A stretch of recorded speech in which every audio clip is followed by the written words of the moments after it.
and then I'm gonna broadcast.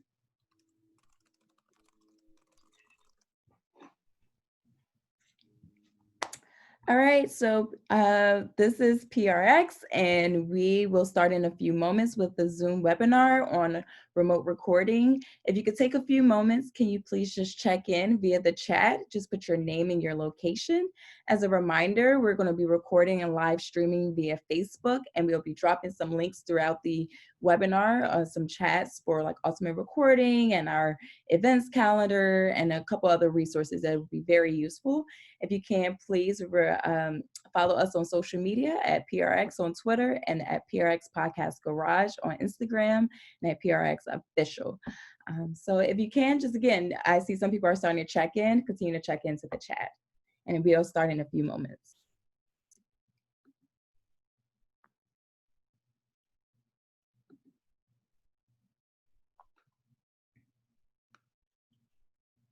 I see Veronica from NYC and Sarah, thank you for joining us today. Palace from Boston, hello.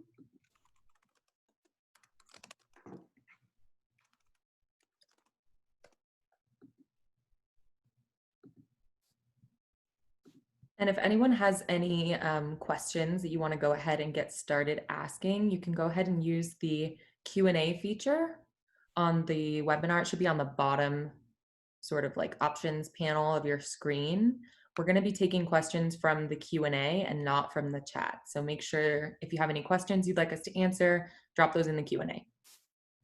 And if you're attending on Facebook Live, please drop your questions in the comments and we will take questions from the comments as well. And we'll get started in just a few moments.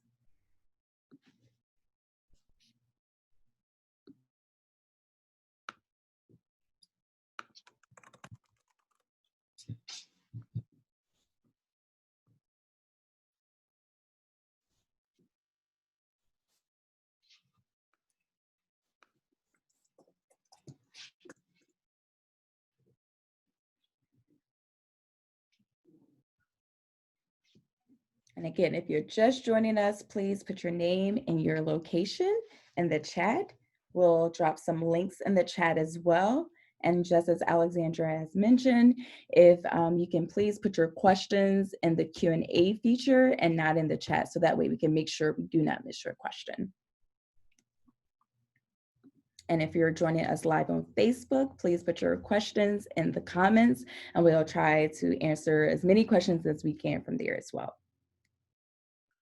Oh, hey, I see Jasmine. Jasmine, we were supposed to be, I think, together in Detroit a few weeks ago at the training we were going to do. Good to see you here. Oh, hi, Alina. Love seeing all my former workshop attendees. And we are recording this, so we'll have video to provide post this Zoom webinar. So this will be recorded and will also live on social media as well. All right. So again, as people continue to come in, please put your name and your location in the chat. As a reminder, please post your questions in the Q&A feature so that way we do not miss it. And we'll get started. So thank you again for joining our live AMA on remote recording with PRX. We are here to answer all of your questions on remote recording or recording remotely. We'll drop links in the chat that pertains to recording remotely, as well as links to resources offered at PRX Podcast Garage, like our Podcasters Toolbox for independent producers and podcasters, our blog posts on remote recording, our virtual events calendar so you can attend more events and webinars just like this, and our link to our newly launched PRX Sound School, which is a collection of multi-week classes so you can start your podcasting journey on the right foot. So for those who do not know who PRX is a nonprofit media organization specialized in audio journalism and storytelling. And if you're wondering who I am, my name is Sierra Spragley Ricks. I'm the community manager of PRX Podcast Garage DC. And for those who do not know what the PRX Podcast Garage is. The Podcast Garage is a recording studio, classroom, and event space for audio storytellers of all experience levels. And we have 2 locations in Boston and DC that focus on 3 main areas, which is record, learn, and gather. And I'll kick it off to Alexandra. Great. Hi, everyone. I'm Alexandra Blair. I work for PRX now as a project manager. I teach podcasting to journalists via design thinking. I've seen some of my people in the chat, so good to see you guys here. And feel free to hit me up on the PRX training if you have questions after this. I worked as a journalist first, and then an editor-in-chief in the music industry for about 5 years. And then I went back to design school, and I decided that I wanted to learn how journalists and media makers and creators kind of all kinds could adapt to a changing media space. So now the work that I do primarily centers around teaching journalists, creators, podcasters, filmmakers of all kinds how to be agile and how to respond to contemporary demands in the media space. So my skill set is really in the design thinking and adaptability. I also, working in the music industry, managed a remote team of 40 people from India to Sweden, London, Indiana, So I have a lot of ideas about remote workflow as well, if we have questions about that. And currently I work, like I said, for PRX doing our Podcasting for Journalists initiative. I also work for the New School's Department of Journalism and Design, doing design thinking there. And recently started on at the Independent Filmmaker Project, managing IFP Week's audio initiative. So I can answer questions about all kinds of stuff along those lines. Kevin. Hey everybody, I am Kevin. My name is Kevin O'Connell, and I'm the studio and operations manager at the Podcast Garage in Boston. It's great to see a lot of familiar names attending today. We wanted to, contribute to the conversation going on that I think a lot of us are having individually as teams, whatnot, about remote recording, including everything involved in that process. Myself personally, I run the studio and operations of our space in Boston. So during this time, the last couple months, I've been doing a lot of office hours with folks and teaching classes and working on our team to bring our concepts and ideas and support to the community. I also do a lot of production freelance for different shows and projects here on the music within the music community, focused in instrumental and vocal music, and also in podcasting and audio storytelling. I work with a number of different tools that we're going to talk a lot about today, but I'm really excited and just proud to be able to talk about what we're working on in support of the really fantastic blog that Alexandra put together, that if you haven't checked out yet, definitely do after this. We'll be sure to drop the links in the 2-part blog that covers everything you need to know about creating great audio during social distancing, quarantine, and being at home. I'm going to pass it off to Stephanie. Hey everyone, my name is Stephanie Kuo, and I'm also a project manager at PRX. I work specifically on a project called Project Catapult, which is a 20-week incubator, accelerator, and training program for public media stations hoping to use podcasts as a way to be a bit more nimble in their programming, but also reach new audiences beyond the people who listen to their radio terrestrially. My background is also in public radio. I was a reporter, so at a local station in Dallas, Texas. So I have a lot of experience doing remote recording with people that I can't get to out in the field right away. I'm also the co-host and co-producer of Racist Sandwich, which is a podcast discussing the intersection of food, race, class, and gender. And almost all of our work is done remotely. Actually, up until last year, our entire team of 4 lived in 4 different places. And we managed to figure out how to make a good podcast despite not having the facility of being together. So I'm so excited to be here. I see some public radio folks in the chat. So, hey, my people. Okay, so we're going to move forward to our next section on remote recording. So Kevin and Alexandra, please take it away. Okay. So Kevin, do you want to start, or do you want me to go over the diagramming first? Yeah, why don't you share a little bit about the design of the blog and how folks can reference all this stuff? Sure, absolutely. Can someone advance to the next slide for me? Yeah. Great. So to go over this and to show kind of how we started thinking about what we're calling signal flow diagrams, you may have heard of that. We're going to run through this quick first example just to show you this sort of taxonomy and the colors that we're using here. So in this case, we're talking about a situation in which you are recording a source over the phone. This is obviously the most basic way that you can be recording someone right now remotely.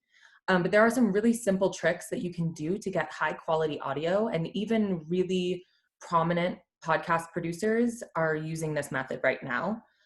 So in this case, you're calling someone on your phone and your guest is calling you back on their phone. And then in this case, those green pieces of text stand for the recording, and that green arrow shows how the recording is happening. So your guest is calling you, the arrow goes to the left because you're recording them on your phone. If you're recording the call through a call recorder or through Skype recording on your phone or something like that. In this case, the pink arrow stands for how you're listening to the recording that's happening. On this example, it seems a little redundant and simple because it's just a one-to-one recording to listening format. But as you're going to see in a little bit, and if you've seen the blog posts, it can get pretty complicated. We just wanted to give a brief rundown at the start here of diagramming signal flow because it's one of the easiest ways to address technical difficulties that you're having. If you're like, where I'm not getting any sound out of my speakers, it can really help to draw a very simple little signal flow diagram. Okay, where does the sound originate from? In this case, in the green text, you and your guest. And then where is the sound going? And then how are you listening to that sound? Again, it seems redundant here, but we just wanted to break down these sort of colors and how we started thinking about signal flow so that you guys can take this and adapt it to your own setups at home. Awesome. Thanks. That's great. We're going to jump into the next one, which is a very similar layout. This is if you and your guest are using your computers to communicate. Caveat will also say that, like, depending on the app that you're using or the service, tool that you're using to actually communicate or conference or call, recording the call itself happens a little bit differently for all of them. But for most, it's like the same for most recording that's happening in a phone call. A lot of that is going to be recorded directly to the host phone or your phone, depending if you're using something like Zencastr, which we're going to talk about in a little bit, or one of the many other call recording apps. It could be happening locally on their device, which you might need to then retrieve after, or folks are using voice memo. That's going to be obviously recorded on their end. So, but a little bit different in different situations. So keep that in mind, that there's always a second and sometimes third option as you're going through a lot of these. So as we're talking about some of these setups, I think it's really important to start off thinking about yourself and your own sound. Far before you're making the call, far before you're thinking about the format, feel really comfortable with your setup and always get yourself sounding great. So do some kind of test, run through on your own, start with your own device. In this case, your own computer. You could be running anything from a Skype call or a Zoom call to something like Squadcast or Zencastr. But this setup is essentially, if you have, like most of us, are working off of a laptop at home, you have a pair of headphones to monitor what's happening.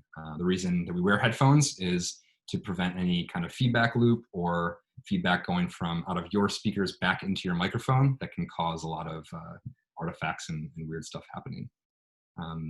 And the person in this case, in the other end, is going to replicate your exact same setup.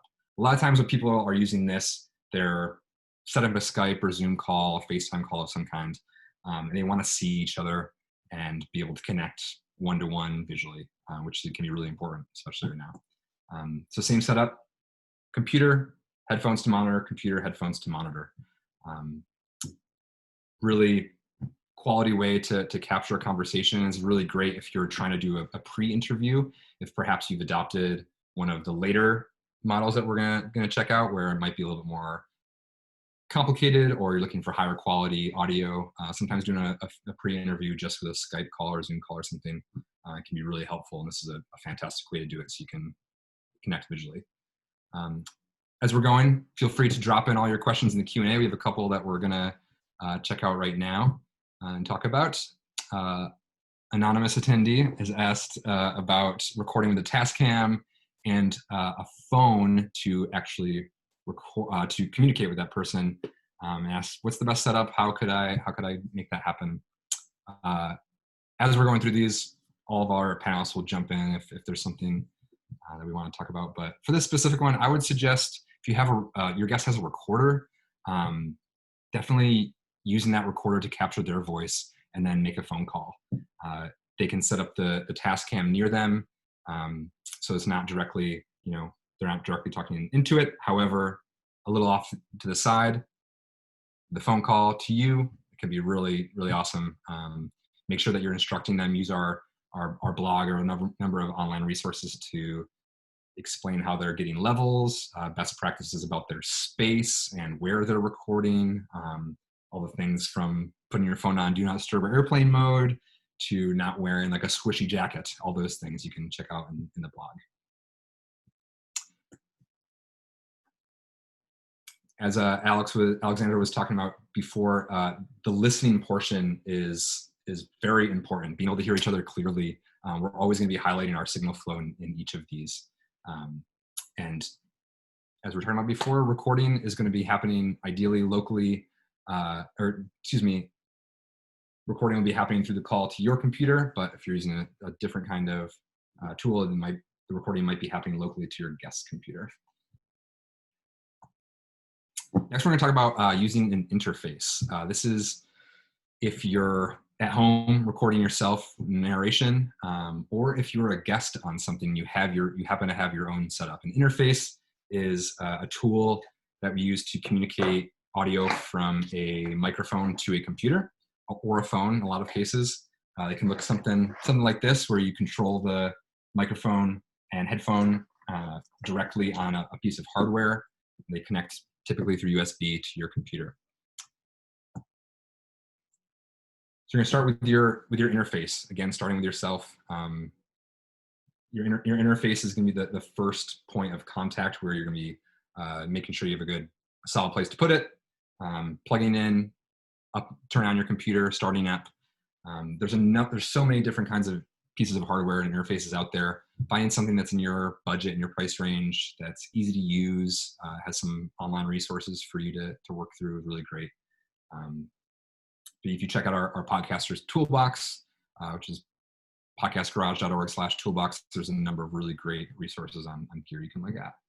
An interface, unlike a Tascam recorder or a Zoom recorder, a portable audio recorder, it needs somewhere to land the audio. So in this case, we're putting audio directly to our computer. So you'll be running something like Audition or Hindenburg or Pro Tools or GarageBand or Audacity, somewhere for all that audio to actually land and be recorded. You're going to be using a microphone. Using an interface, we'll need a mic to communicate any audio to that interface and then to your computer. Again, so many mics out there. Check out the toolbox for some great recommendations. And then monitoring. In order to hear yourself recording, having a good pair of isolated headphones while you're tracking, very important. Let's check out some of these questions. David, what do you need to do to legally record a conversation? Varies from state to state. Can you suggest guidelines for recording that covers all 50 states? That's a great question. I can take that one if you want. Yeah. So basically, if for anyone just as background, the US is divided into one-party and two-party consent states, which means if you're a one-party consent state, that means that only one person on either end of a call or whatever needs to consent to recording. So that could be the person who is recording, and that's legal. A two-party consent state means that both people, the person who's receiving the call and the person who's making the call, have to consent to being recording. These are just laws put in place to prevent wiretapping issues. And so the best way to just ensure that you're doing everything by the book is just to be really open about the possibility of recording and getting verbal or written consent from the person on the other end. That being said, though, if you're calling somebody in Texas or New York, which are both one-party consent states, and they don't want to be recorded, you could still legally record them because you are aware of the recording. But ethically, that's you're walking the line ethically there. So I think that if you want to be good in terms of law and ethicality, just make sure that the person that you're talking to knows that you're recording and tells you that it's totally okay to do it. Cool. Thanks for the question. We have another question about using a Zoom H5, which is a digital audio recorder, very portable, very durable, the best way to utilize it. A lot of these recorders have built-in microphones, which can be a good first step, but we always recommend using an exterior, an additional mic to plug into the recorder and control. You can just have a lot more control over your audio and get a mic that really suits the source that you're recording, whether it's your voice or if you're doing any kind of sound design work or ambient sound, whatnot. But there's a number of great microphones out there. Someone asked next up, talking about recording vocals using an SM57, which is an $80 to $90 kind of industry standard mic. If you go into a recording studio or on any stage, you'll see a number of them. You often see them on guitar amps and drums and whatnot. They're a really solid mic. They're the exact same mic as an SM58, but they don't have the windscreen on top, the silver kind of wind cover that goes over. So yeah, it's a great mic. The best mic that you can record with is the one that you have or have access to. So if you have 80 or 90 bucks to buy something like a 57 or 58, amazing.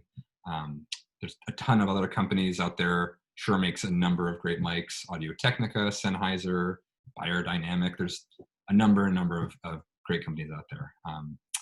But I would say using a 57, if you have it, is a great start to recording. You just want to think about, as Alexandra was saying, your signal flow, where your audio is going, how you're monitoring and listening to that.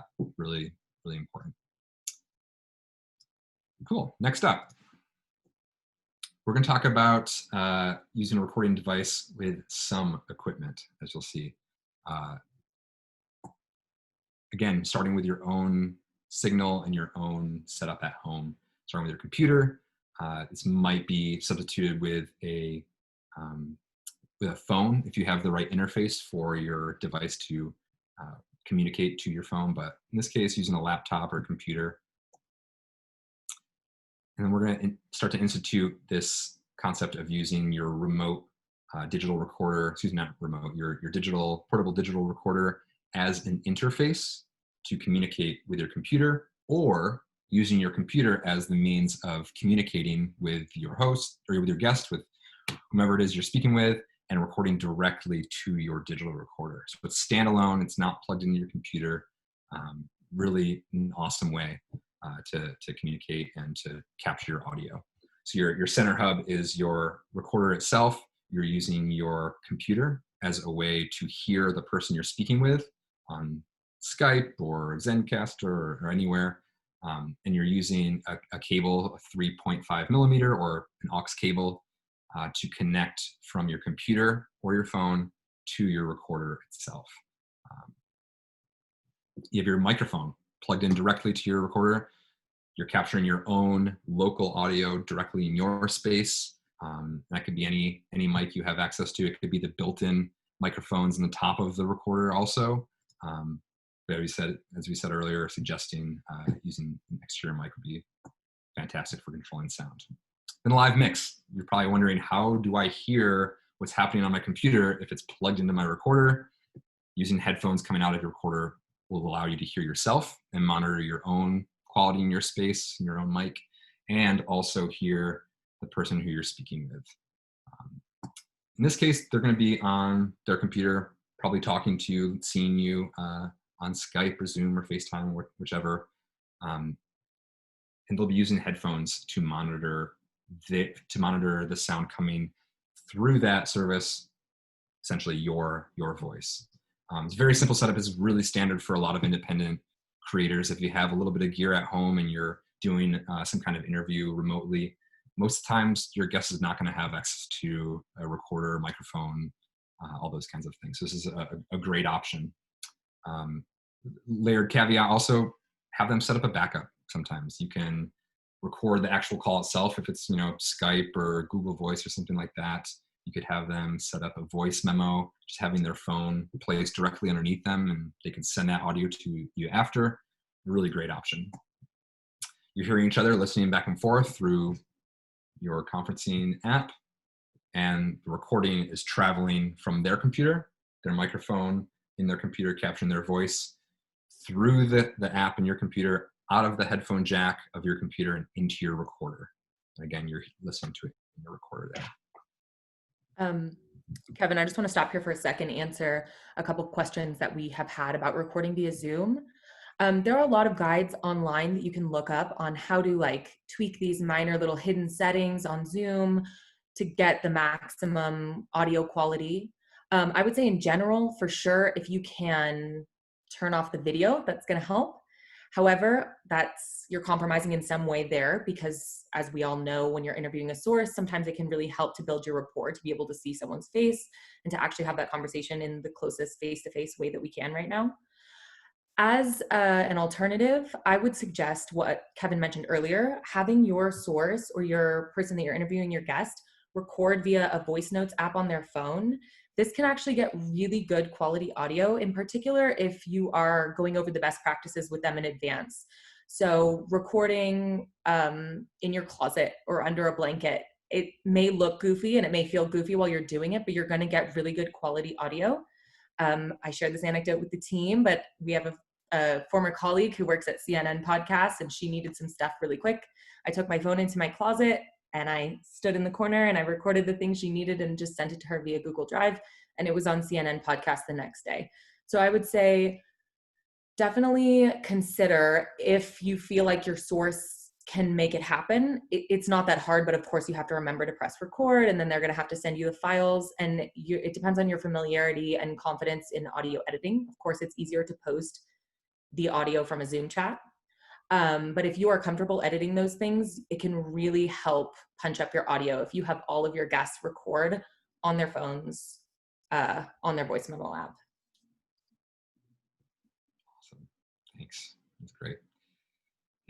Paul Kondo, shout out to Paul Kondo, Podcast Gumbo newsletter and Podcast Gumbo podcast, local Boston audio community member. Paul uses a Samson Q2U mic. For those that don't know that mic, it has both an XLR and a USB out, which is a newer addition in the last several years. So you can choose to plug directly into your computer, and like Paul does, record directly to Hindenburg. Or you can use the XLR out of the mic, which is standard for a lot of microphones, and record to an interface, through your interface, or to a digital recorder. And Paul just shared that he purchased a Zoom H6, which is the 4 XLR input and then 2 built-in mics made by Zoom. For those wondering, also Zoom, like webinar or conferencing, is not the same company as the Zoom recorders out there, as a frequented question. 2 different companies. How might you utilize that setup?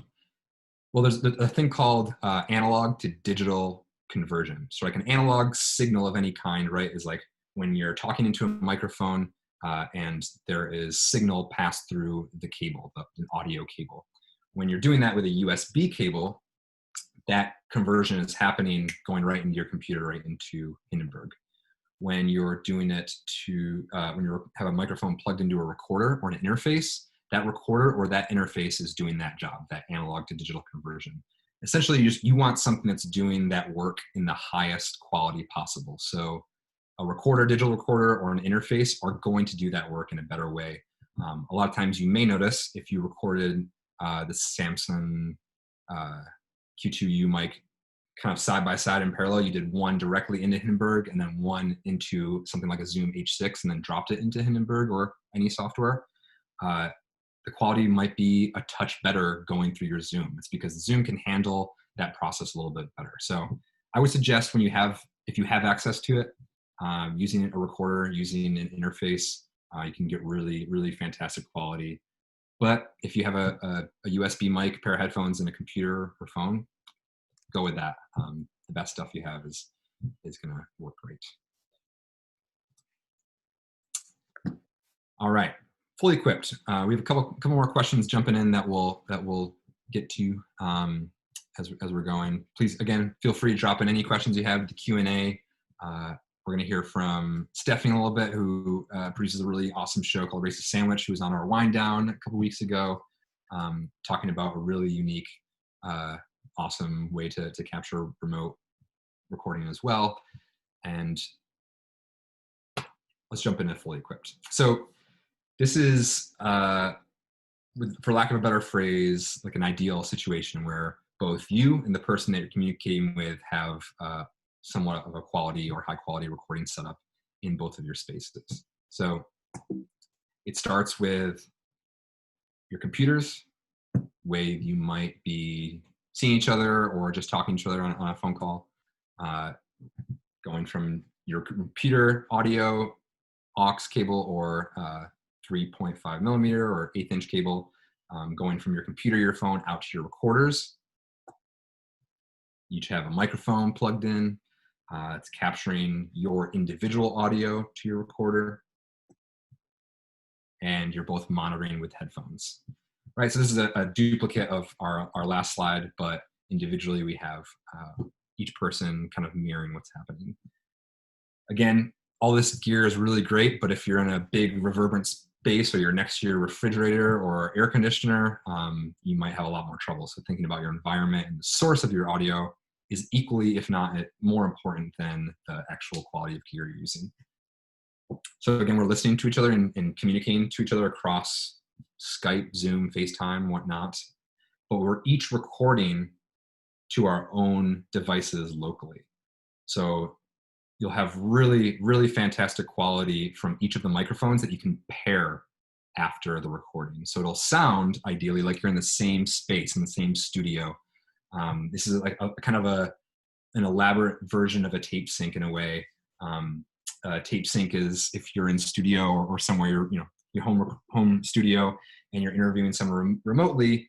A lot of times there's these gigs out there where you can be the recording engineer to record a conversation. So the same thing, there might just be a third person there recording on this end with a microphone and recorder. It's a really awesome option. Both having high quality studio-esque audio and very simple to pair after. You're still able to see each other, communicate with each other, and have that in-person connection, even though it is that remote recording setup. And it can be very helpful for your content. Do really great things. I can take over some of the questions in the Q&A. So I'm going to do my best to cluster some of these answers because I think that I can attempt to give you one answer that answers all of your questions.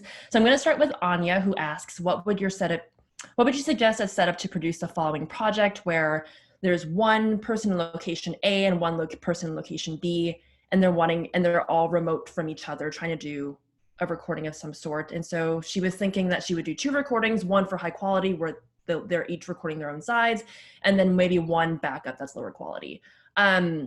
That is actually how I would recommend doing it. So just like how we've been saying throughout the AMA, is that if they have access to their own recorders or like a voice memos app on their phone, they should be recording themselves using those remotely. And then one great way to kind of make sure everybody's on board and doing exactly set up correctly is to get on some kind of a voice or some kind of virtual like video chat like Zoom or Google Hangouts or Skype, so you can at least see how everyone's set up and be able to monitor how their mics are moving or whatnot, or if they're moving their mics or their heads, or just to ensure quality control. So the way that you would do this, right, is you would have a set of headphones that would go into your recording device to make sure that you're hearing what you're recording, and another pair of headphones that would go into whatever communication tool you're using, whether that's another phone or a computer, to make sure that there is no feedback loop, and so that you can also just make sure the environment around you is very quiet. Some ways that I have done this is I put earbuds in for one thing, and then like over the head earphones on top of them. So you're kind of hearing multiple outputs at once. If that isn't available to you, something I've also done is one earbud for one recording device in one ear and another earbud for whatever communication tool in the other. And it's just not super ideal, but unless you have a full studio setup that has the ability to put calls into headphones, like that's really all you've got. And so it's just a matter of being able to multitask what you're hearing. And honestly, as long as you're checking the recording levels on your phone or on your recording device and making sure that nothing's spiking or nothing is too low, it's going to sound fine. And if you are the producer kind of watching them on the other end, like through Zoom or through Hangouts or whatever, you can definitely be sure to guide them and say, hey, can you move your phone or your microphone a little bit further away from your face? Or it looks like there's something that's making noise in your background. Can you like walk away from that? Like there's definitely a way to produce people over video chat and to ensure audio quality through that way too. So that hopefully, and then yes, what I have done before, Anya, is that I've had people record locally so that you have more like crisper, high quality audio. And then especially if you're doing Zoom, you can record that like session via Zoom and just use the MP3 that they send you from that too as backup. I've definitely done that as well. Hopefully that answered your question. There was an anonymous question that also had part of the question was, what do I do if I have to have multiple people on one Zoom call? And so I think everything that Stephanie said 100% applies, but also a best practice for multiple people, I guess also for a one-on-one conversation, would be to just warn your guests and get in the habit of muting yourself when you're not talking, because that's going to really eliminate sound bleed or any accidental feedback that you might be catching. A thing to consider on that, if you're having a conversation with a guest or a source and it's kind of touchy, or if this is a first intense conversation that you're having, you may choose to accept some of that sound bleed for the trade-off of getting their impromptu little responses to what you're saying. So just something to consider, you know, if you're having a really intimate conversation and you want to really capture those noises or the impromptu like yeah moments, that's something that you're going to have to consider if you're muting and unmuting yourself. Yeah, for sure. And in terms of what platforms and tech would you recommend as default, Anya, I would say like in terms of their recording devices, it is whatever they have available to them. And so if you want crisper local audio, obviously like a audio recorder, like a Tascam or a Zoom, even like I would even say that even those small microphones that you might see like print reporters use out in the field for notes, like the quality on those actually is pretty decent. Like it's not going to be studio quality, but it might be better than your phone. It might be better than just recording directly from your phone. So any type of recording device will be fine as long as it's functional and as long as you're monitoring the environment that you're recording in. In terms of how you can record backup on your computer, like I said, Zoom has an actual recording function for the video call where you can extract the audio from. Also, if you download like an open source program like Loopback or Soundflower, you can record the feed coming from your computer if you're not using Zoom, if you're using like Google Hangouts or Skype instead. Awesome. Yeah. Let's keep working on this. Heather McCormick asking about settings in Zoom and Discord. I'm not familiar with Discord personally. I'm not sure if anybody else, the other panelists are, but tips for maximizing audio quality. Absolutely. There's in Zoom, number one is the reducing of background noise and automatically adjusting the microphone volume, those kinds of things. If you're using this setup where you're going to be using perhaps this call as a backup on your device, but really the ideal is using their audio as the first choice, make sure your backup is really great too. So having their settings, both of your settings, be really adjustable, really malleable, super important. But a lot of the most important settings in remote recording, I feel, are the physical things around you. I know it seems redundant to say several times, but those appliances around you, the space that you're in, do some kind of test, pre-interview, anything like that, and really hear how the audio is sounding from your guest, from you, and experiment with those settings. I'd be really curious to hear more about Discord if anyone wants to drop that in the chat and has experience with it. I don't personally, but Zoom we're using a lot. Rhonda asked about the Rodecaster. Roadcasters are great, really intuitive design made by the company Rode. It's a mixer kind of format that comes with a lot of great stock settings, but also a lot of settings that can be challenging in post-production if you're editing mixing. So I suggest turning off all of the processing that exists on the Rodecaster when you first get it. So it comes with some equalization, which adjusts tones of your voice. It comes stock with the noise gate or sound gate on, which will essentially mute the microphone when there's no sound going through it. Those kinds of things that you can't change after the fact. So with all of your gear, really get to know it super well. Read the manual if you can, or watch some tutorials on YouTube, or really just experiment yourself.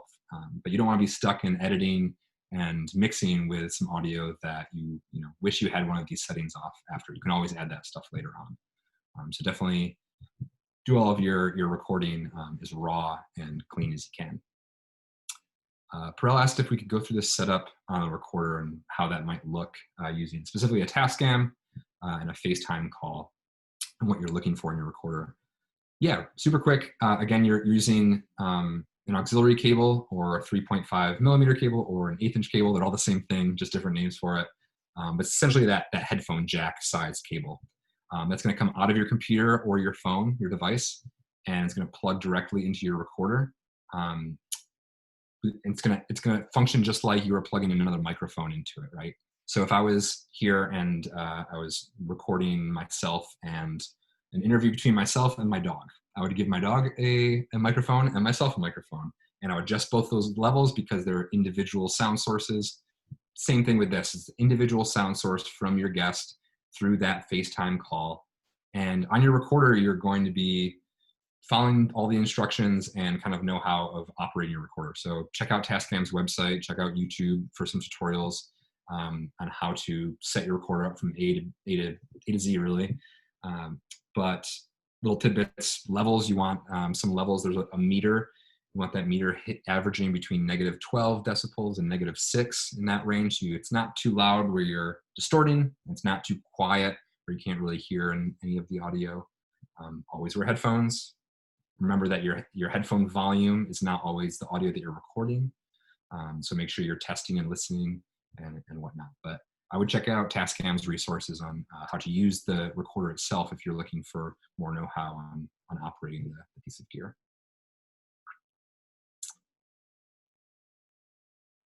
Cool. Let's check out another one. Just to circle back to Stephanie Geyer-Stevens, hopefully what I said earlier helped you out too, where two clients who want to do remote recording for podcasts who will give her the actual audio to edit, wondering how she might be able to facilitate that if they're doing phone to phone. Much like what I said, if they can be using their phone to record themselves, not like through the phone call, but actually just using like a voice recording app on their phone, and then maybe connecting via an online video call like Google Hangouts or that. And that way they can still talk to each other, but then get the highest quality of recording, knowing that you have to have headphones in for kind of both devices, either one earbud in one for one device and another earbud for a different device, or one on top of the other.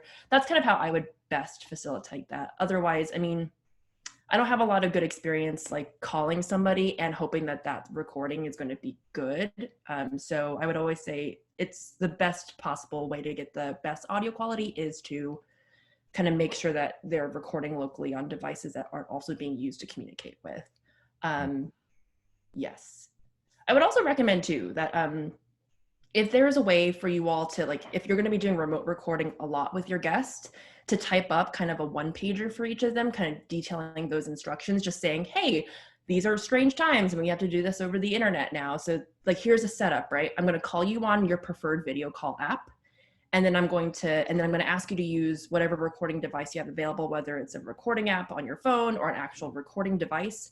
And we're going to just be kind of talking to two things at once. It's going to feel kind of strange, but like, I'll do everything I can to set you up via video call, make you comfortable. Like a quick little like one pager to send them as a PDF, or just boilerplate language that you're always emailing to them. That way it's like, you know, the more that you study that language yourself, the more comfortable you are in explaining it to other people. And in my mind, it makes more sense to you the more you're kind of saying it out loud too. So I hope that helps. Also, the sort of oversight and the intro to recording, going over the best practices. That's what we call part of the pre-interview. And that can be a really good way to develop a rapport and get your guests to be pretty candid. If you're going back and forth and you're asking questions and you're talking to them about things that actually don't matter that much in terms of, emotional or psychological consequences, it's a good way to get them kind of loose and ready for an interview. And you can use that time to ask them questions like, what did you have for lunch today, with the classic recording question, or, tell me a little bit about this, or here's a little bit about my show, and actually use that as a way to build rapport with your source. That's going to make the interview sound more natural. Yeah, that's awesome. There's a couple questions about quality, the best quality audio for remote record or some kind of conferencing or communication, Skype, FaceTime, all that stuff. And also talking about what's the easiest for a guest to use. At the Garage, we really love Skype audio, so without using video. So a lot of times when we have a host in the studio and they have a remote session and a remote interview, we'll set them up with Skype audio. So it's not a phone call. It is audio over IP or audio over the internet, and with the video off, and it's just it sounds pretty great. In the last couple months, a lot of new features and development has happened in that front. So Zencastr is a really great option. Squadcast is a really great option. Check both of those out.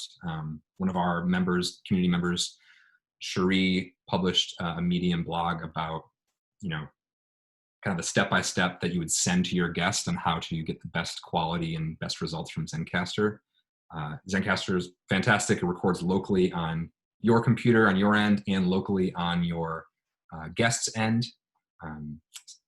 Really fantastic. Squadcast is similar, except it's all recording to the cloud that you download. Really, both are really fantastic, really easy to use. That could or don't have to, at least, to involve all of the gear that you might be using. But yeah, I suggest doing some tests and trusting your ear too, and develop your ear. So do a Zoom call, do a Skype call with a friend, for a couple minutes. Use the trial for Zencastr and for Squadcast.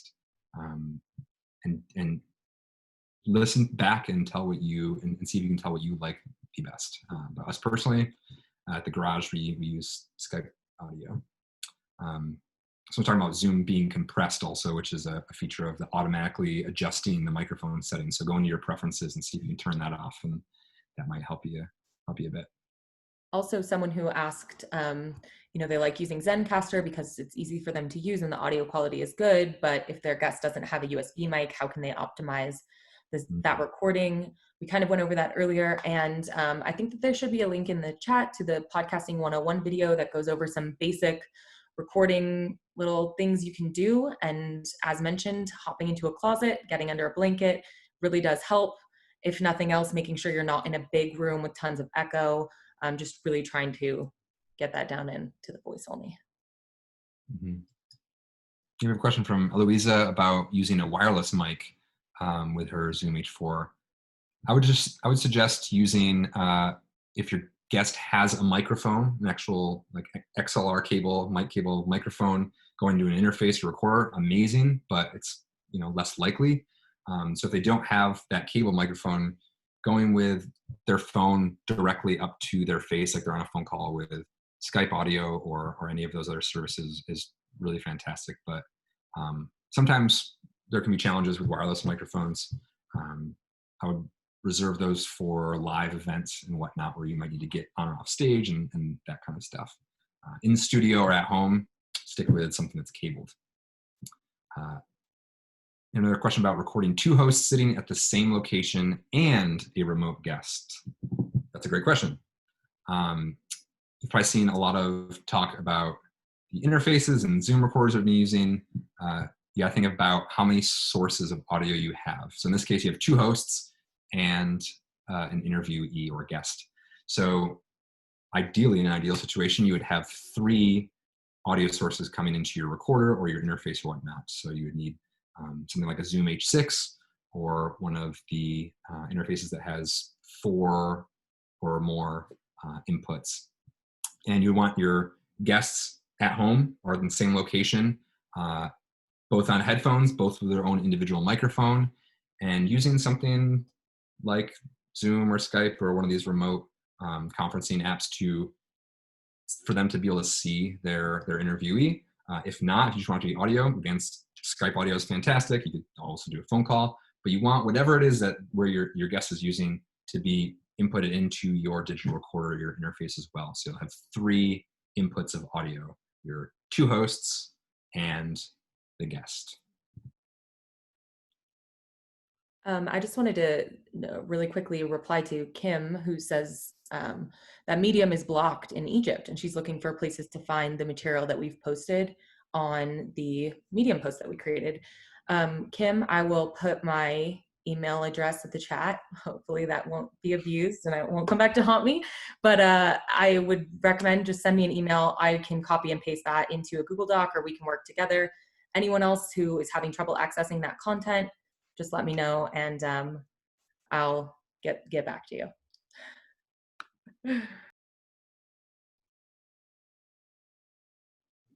Yeah, Martin's question, really great question about mixing signal. Again, one microphone or cable per audio source. So instead of, Stephanie was sharing earlier, it's a great option to record the Zoom call itself like we are now. However, we'll have 1, 2, 3, 4, 5 of us, all of our audio in the same place. So if we're in a really heated conversation and it's like really passionate and we're talking and it's bouncing back and forth, all of that overlap is on that one stereo track. Very difficult to edit.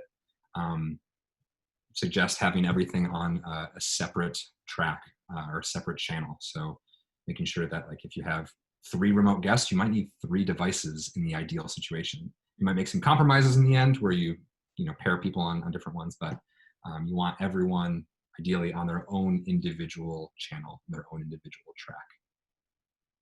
You'll line up all those tracks after in your editing software. So you'll have one host, another host, one guest, another guest. You can control their audio quality and volume and all those things individually.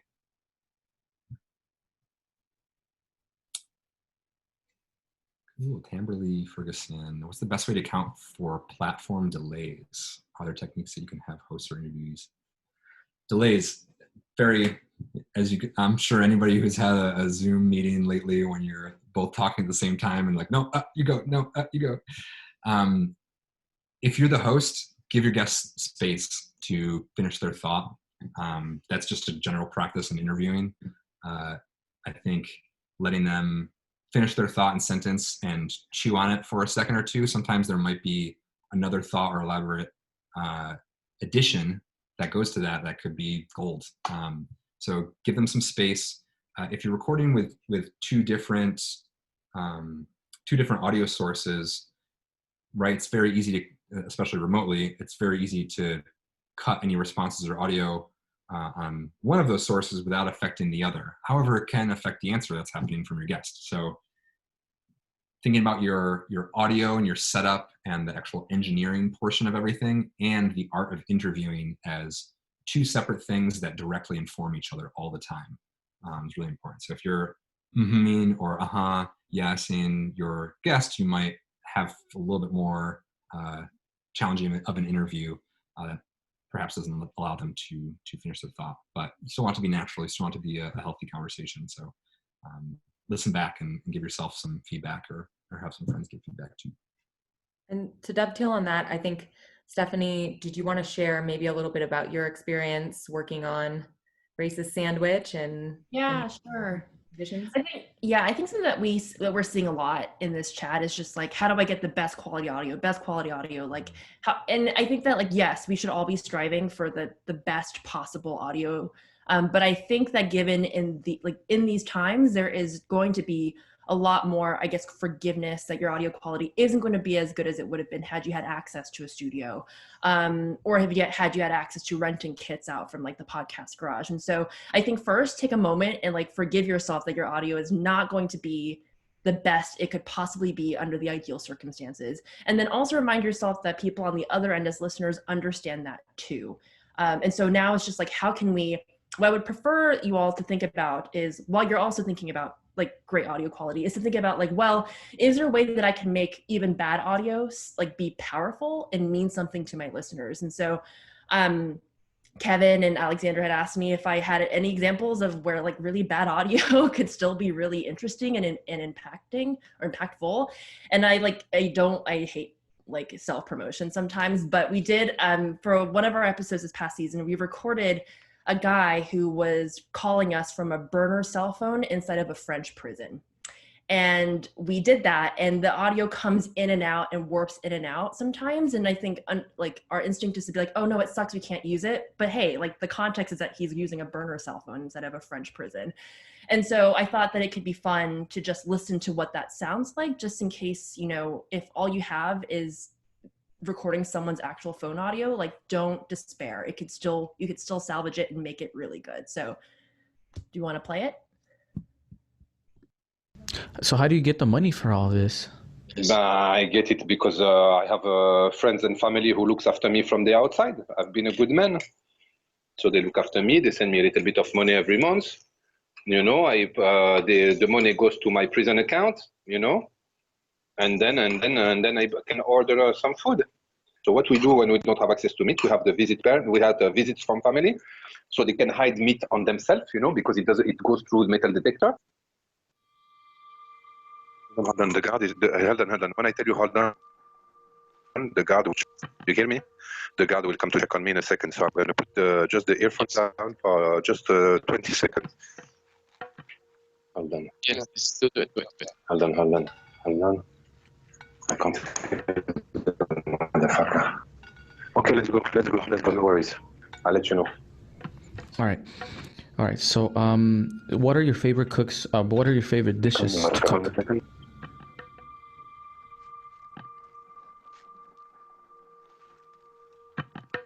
I can hear his keys. He's gonna come and knock at my door to check if I'm alright. You know, what time is it now? 8:45. But it's impossible he gets into the cell because from 6:30 they close the door and then they will not open the door till 7 o'clock in the morning, except if there is some emergency. You know, because it's too dangerous for them to get inside. Imagine I'm frying some fries, you know, with the oil, and he comes and I'm upset. I can throw boiling the oil on his face. I had already. Oui. Ouais, surveillant, excusez-moi. Bonne soirée, surveillant. Merci. You heard it, G? Mm-hmm. Yeah, because I'm just beside the fucking. But anyway, let's go. So just some context, we interviewed this guy as insight into how people can still cook and feed themselves well, even if they're incarcerated. And so this is a guy who had a really crazy Instagram account where he was cooking gourmet meals with a hot plate, an induction burner, and his cell phone. So let's talk about like every possible, like everything about this is like poor recording, like circumstances, right? He's recording not even from a smartphone, from like one of those like burner flip phones that he snuck into prison essentially.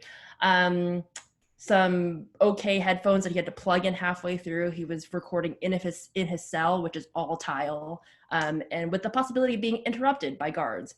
And so I think there were a lot of reasons why we could have been like this. The recording is not going to be great here, but actually we really appreciate this guy's story, and we will just frame it as such. And even in an instance where he was worried that the guard would catch him with this burner cell phone, like that tape, like we thought about cutting it, we thought about it just like not serving a purpose, but actually really it was the quality of the poor quality of audio really signaled this, like the circumstances he lived in and the environment he was living in, and that meant something to us to use. So I think, like, again, if all the person on the other side of your recording has is an old cell phone, like don't worry. How Juan, my co-producer and co-host, did this was he used Skype. Skype has an actual like phone call function. You have to pay somebody to use it, but you can call someone's actual phone number with Skype.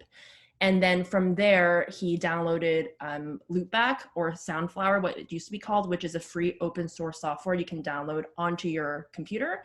And you can you basically go into whatever audio production or what digital audio software you have. You set your output to be that software, and it records the feed directly from your computer. So he was getting the audio from the phone call on Skype that he used to call his burner cell phone. So it's a couple of processes. It's a couple of steps to get there, but this accounts for the possibility that like you might have the technology, but the person on the other end doesn't even have basic technology, and it's still possible. I think we are optimistic. So if you walk into this with optimism and ambition, I'm sure you can figure it out too. We're coming up on our like stated end time right now, 1:30, but we're gonna stick around and just kind of try to answer any last minute questions that you guys have. So go ahead and submit those right now if you have any. We'll try to get in as many as we can, of course. Thanks, Stephanie. That was such a good clip. I have a question in here from Soko. And the question is if we had any thoughts on perhaps mailing a little recording kit or a USB mic to your guests if they don't have the equipment, which I think can be a really great idea, of course, if you have that. And someone earlier mentioned, you know, budget isn't an option. What can I do?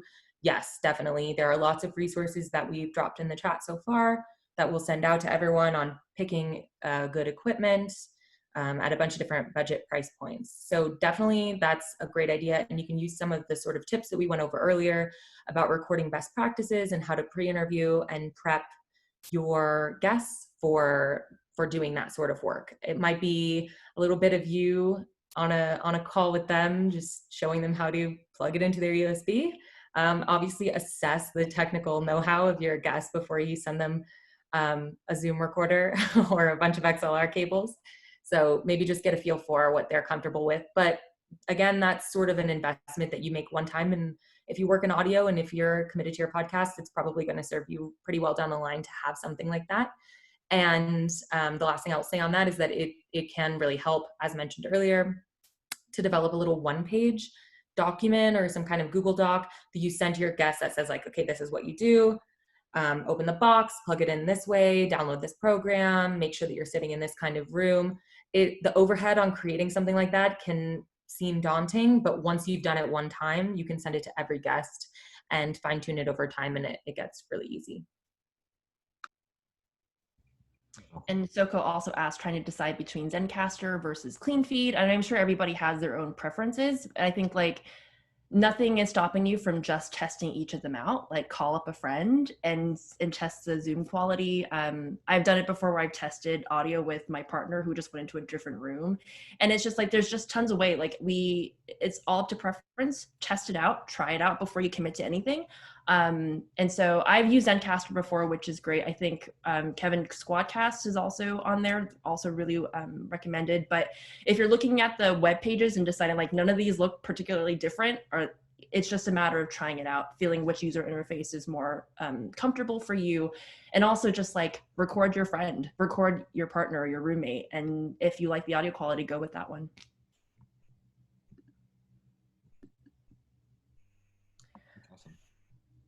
Let's see, another question from Roddy. Kevin, and you want to take this? Apparently, I'm sorry, Loopback is only free for the first 20 minutes, and I guess I haven't actually reached that 20-minute window yet, which is why I still think it's free. So is there any other, and this is something that I've been thinking about a lot too, because I used to work in public radio where all that software was already downloaded onto your work computer. So I always thought that you could magically record things from your computer, no problem. But do you have any suggestions on how to dub audio from your computer if you don't have access to that software? It's a good question. Loopback's great. That's what we use, full disclosure, that's what we use in our studio for all of our mix minus stuff. Just you can look up what mix minus is, but personally, I've been using Loopback, and I have not paid for it. Kim is also saying Audio Hijack is great, also not free. Loopback has worked for me for a while, so I'm wondering if I have a blip in the system. But I would say it depends on what your setup is. If you need to record directly into your audio software from that same device, making the investment for Loopback or Audio Hijack or something like that might be worth it. It depends on what software you use to. Soundflower still like kind of exists. So when So like depending on what version of Pro Tools you have, Soundflower will come as an audio source and device, and you can actually utilize that. But I have Loopback set up and integrated with Zoom, and I've done a lot of interviews with it, and it still has been working. So maybe there's a little workaround or flip in the system. Unfortunately, I don't have a go-to that is free that I can think of. I've done a really low res solution to that once before I had any of that software downloaded, which was when I had to pull clips for trainings that we were doing and I didn't have Loopback or Soundflower Audio Hijack. I would play audio out loud from my laptop, which is like not a way to record it, but I would put a blanket over it. And that was a way to kind of, I mean, it didn't sound ideal, but it is definitely what I call the low res, like last like ditch option that you have. Which I don't recommend, but if you have nothing else, you can play audio out from your laptop and then put a blanket over it and record it that way. I will say one thing, sort of dovetailing on Stephanie's idea that low quality audio can still be high impact. And in relation to Anya's story about this woman sending you a tape cassette of her interview, there are really cool narrative ways also that you can accommodate bad audio. So you could, maybe your podcast hasn't always been like this, but your host could tell the story and you could dip into the audio just for sort of specific clips or specific quotes. So that's another way around it. And it can be a fun way to bring scripted elements into your show. And, even if that's not something that your podcast typically does, people are trying new things right now. People are understanding of their favorite creators trying new things right now. And there are ways that you can brand that, or even, as Stephanie said, just say it, just, acknowledge it, or maybe even not acknowledge it and just hope that, your audience knows that things are different right now. Go ahead, Stephanie. Yeah, I'm also going to say too that there's also, I think we've become so accustomed to like really high quality audio that sometimes like some texture is okay. I think when I was in public radio, the standard was always that it had to be like high quality audio, and that like tape from a phone was bad. But actually we found that like difference in audio quality actually provides a bit of audio texture that could be just as interesting, provides insight into the situation that somebody else is in. And so maybe being recreating or replicating a studio environment isn't the best way to have this conversation, or isn't necessary really. So I would just say it's, again, have some forgiveness for yourself in this time. Everyone else is hopefully going to be is going to forgive the state of audio quality these days. But I just think be okay with it not being the best it can be.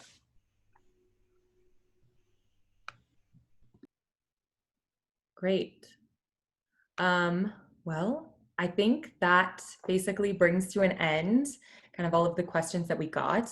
Hopefully we were able to answer your questions and sort of demystify some of the confusing elements of remote recording. I think a lot of which, just as a final plug for a signal flow diagram, can really become clear to you if you draw a little signal flow diagram going from listening and recording, thinking about those two elements.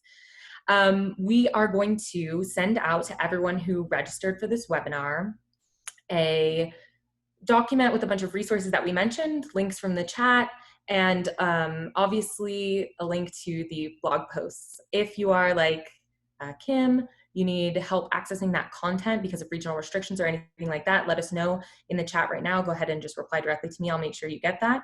We're going to send this doc out, and we want to just say thanks to everyone for tuning in and asking us so many awesome questions. We've been really happy to help right now. Feel free to follow PRX on our social media accounts. We've got at PRX on Twitter, at PRX Podcast Garage, or at PRX Official on Instagram. We also have a wait list forming right now for our new online classes, PRX Sound School. So that'll be included in the resource link, and that might be really helpful to you. And please make sure to visit our PRX Podcast Garage virtual events page. We have a lot of different events. Some of them are really in-depth, look at Pro Tools or about how to map a narrative arc. And some of those are just straight up basic intro to podcasting. So those can be really helpful. We're gonna make sure to send all of that out to you guys. Thank you again for joining us. I hope you guys have a great week. Thank you all.